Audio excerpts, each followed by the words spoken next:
is it too early to think about the presidential race? So this week, probably tomorrow or Saturday, the former South Carolina governor and Trump's former United States ambassador, Nikki Haley, is rumored to be entering the presidential race this week. Trump, who already declared last year in December, welcomed her as a potential opponent, with rumored candidates Ron DeSantis, governor of Florida, former Vice President Mike Pence, Senator Tim Scott, and Ted Cruz yet to declare. So is it too early to be thinking about the presidential race, or are you all like deal with it when it comes up? Or I can't believe next year is an election year, right? Oh my gosh, yes, I really can't even believe it. So no, then I don't think that it's too early, because I mean, I wish it was too early. I don't want to start seeing more political ads and stuff like that, but it's next year and we need to gear up, because I definitely do think, well, Trump is actually running, and based off all the names that you just said that are rumored to run, I definitely think Trump is going to beat them in a get the Republican vote to actually primary, the primary. And honestly, if he's going up against Biden, so that's my thing. That becomes my thing. When I'm talking about this election or upcoming election, like, you've never seen a president not get the primary pick or whatever. And Biden, although like I did see this clip to where he's actually helping the economy and doing certain things to where like he hasn't had a bad turn, like I actually think he's been fine. Yeah, I think he's been fine. Right. Like it's just been a middle ground. And I guess because of the Trump era, to where like everything was in the media, in your face, it was so loud, it was all the time, versus to where like Obama or like even some Republican president. I was young. I only really know about Obama and Biden and Trump, which in case, if you compare those three, Trump was the loudest and most noisiest. So like, I guess we're in a normalcy now of what we're used to prior to Trump. And it maybe feels awkward because again, like us, we're just not really paying attention to politics. Our parents may know more than we know, or some of our listeners even.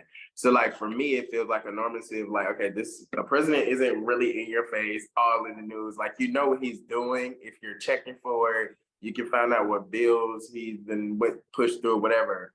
But it's not, Trump has, like every day he was in the news for whatever. I don't think it's just going to be Trump, just because like weird shit happens. Like no one would have thought that when we first started, like, okay, hey, this guy Obama's going to come in and win. Like no one would have thought Trump would have came in and won. There are a lot of instances of like the initial front runner that was, once Hillary, that was once this other people, like all these other people come in and then they just kind of lose it.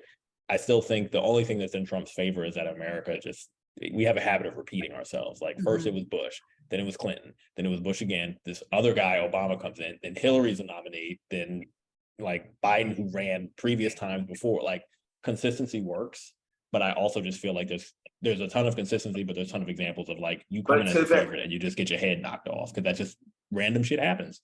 But well, I guess to your point of like random stuff happening, I think Trump might have been the first person to corrupt and then like the family order of things. Yeah, I mean, because like even if you go back to 2016, who would have thought that Donald Trump would be the Republican nominee and then president? Like we've had two cases in a row where like the person who you would not have expected came in and won.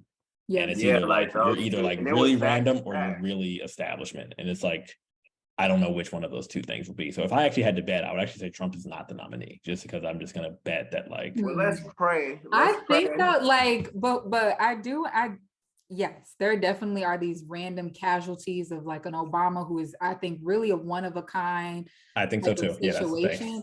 But I really do think with the Republican Party, and we've seen it before, I feel like, are there like other cool quote unquote Republicans that can like beat him, and then we're gonna sacrifice Trump in the primary and put somebody up out there, but then can they really beat Biden? Yeah. And I feel like the Republican Party is so big on, they don't want to lose they want to have control.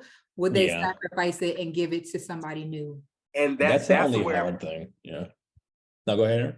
No, you can go ahead. But I was just about to agree with Kenzie. That's that's my like one or two things with Republicans. They're big on like air quote loyalty.